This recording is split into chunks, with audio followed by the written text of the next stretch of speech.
My favorite story in Scripture of God showing up to put some confidence into one of his young leaders is the very beginning of the book of Joshua. And before I read to you a couple of sections of Scripture out of the book of Joshua, I want to give you some context.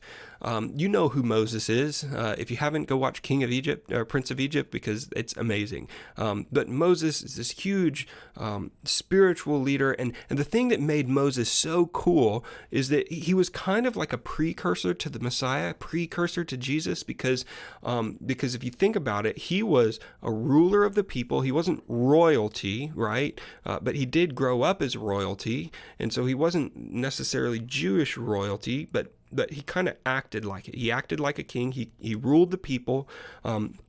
He was a spiritual leader of the people. He talked to God face to face, like one man speaks to another. That's in Scripture.